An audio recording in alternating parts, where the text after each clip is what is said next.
Assalamualaikum warahmatullahi wabarakatuh. Salam dan bahagia Bapak Ibu Guru Penggerak. Saya Isti Neti Rahayu, CGP Angkatan 9 Kabupaten Tulung Agung. Kali ini saya akan memaparkan modul 1.3 tentang demonstrasi kontekstual visi guru penggerak. Dimulai dari inquiry apresiatif, yaitu mengidentifikasi hal baik yang telah ada di sekolah dan mencari cara bagaimana hal tersebut dapat dipertahankan dan dimunculkan strategi untuk mewujudkan perubahan ke arah yang lebih baik. Agar dapat menerapkan pendekatan inquiry apresiatif, maka langkah yang dapat dilakukan adalah dengan menggunakan metode Bagja. Bagja terdiri dari B, yaitu buat pertanyaan utama. A, ambil pelajaran. G, gali mimpi. C, jabarkan rencana. A, atur eksekusi. Berikut penjabaran dari Bagja. B, yaitu buat pertanyaan utama, berisi pertanyaan-pertanyaan untuk menentukan arah penelusuran. A, ambil pelajaran, memandu bagaimana pengalaman positif individu, kelompok, atau komunitas lain yang akan dijadikan pembelajaran. G, gali mimpi, berupa narasi keadaan ideal jika prakarsa perubahan telah terwujud. C, jabarkan rencana, mengidentifikasi tindakan-tindakan yang akan dilakukan. Yang terakhir, A, atur eksekusi, membantu transformasi rencana menjadi nyata. Visi saya sebagai guru penggerak adalah terwujudnya generasi yang cerdas, berjiwa nasionalisme, berakhlak, dan berkarakter profil pelajar Pancasila. Adapun prakarsa perubahan adalah meningkatkan kreativitas dan inovasi peserta didik dalam pembelajaran melalui pemanfaatan teknologi. Lalu, saya akan menjelaskan tentang ATAP, yaitu aset, tantangan, aksi, dan pembelajaran. Adapun aset di sini adalah yang pertama, sarana dan prasarana sekolah. Yang kedua, dukungan dari orang tua wali murid. Yang ketiga, rekan guru yang telah memanfaatkan teknologi dan menerapkan pembelajaran yang kreatif dan inovatif. Lalu, kita ke tantangan. Yang pertama, ada minat untuk kreatif dan inovatif yang lemah, rendahnya keberanian peserta didik untuk bertanya dan mengungkapkan pendapat, minimnya rekan guru yang termotivasi untuk memanfaatkan dan memaksimalkan teknologi dalam pembelajaran.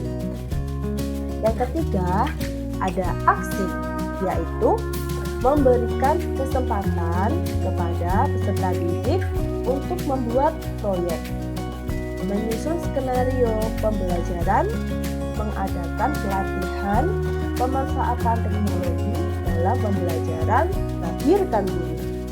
Yang terakhir ada pembelajaran. Peserta didik memahami pentingnya pembelajaran yang kreatif dan inovatif. Peserta didik memahami pentingnya keberanian dan berpikir kritis dalam mengungkapkan pertanyaan dan pendapat. Yang terakhir, peserta didik memahami peran penting teknologi dalam pembelajaran. Berikut adalah prakarsa perubahan dengan menggunakan metode Bagja. Dimulai dari buat pertanyaan utama. Adapun pertanyaannya adalah bagaimana cara meningkatkan kreativitas dan inovasi peserta didik dalam pembelajaran melalui pemanfaatan teknologi. Adapun tindakannya adalah melakukan diskusi dengan kepala sekolah dan rekan sejawat. Yang kedua, mencari referensi dan praktik baik tentang cara meningkatkan kreativitas dan inovasi peserta didik dalam pemanfaatan teknologi. Yang ketiga, mencari tahu karakter peserta didik dengan asesmen diagnostik. Yang kedua adalah ambil pelajaran. Adapun pertanyaannya, siapakah guru yang ahli di bidang teknologi dan selalu memanfaatkan teknologi dalam pembelajaran di kelas? Yang kedua, teknologi pembelajaran apa saja yang digunakannya?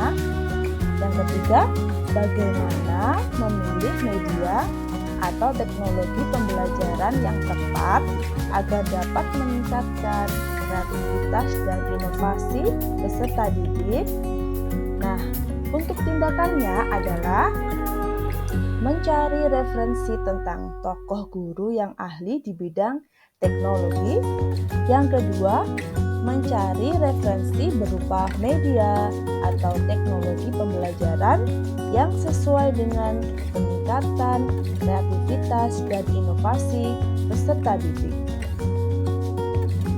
Yang ketiga adalah gali mimpi. Adapun pertanyaannya adalah, apakah pemanfaatan teknologi dalam pembelajaran dapat meningkatkan kreativitas dan inovasi peserta didik? Yang kedua, bagaimana agar pembelajaran berbasis teknologi dapat diterapkan pada guru mata pelajaran lain? Yang ketiga, apakah ada keterkaitan antara pemahaman teknologi dalam pembelajaran dengan dimensi profil pelajar Pancasila? Untuk tindakannya adalah 1. Membuat lembar observasi tentang kreativitas dan inovasi peserta didik. Yang kedua, melakukan kolaborasi melalui teaching untuk memberikan pelajaran berbasis teknologi.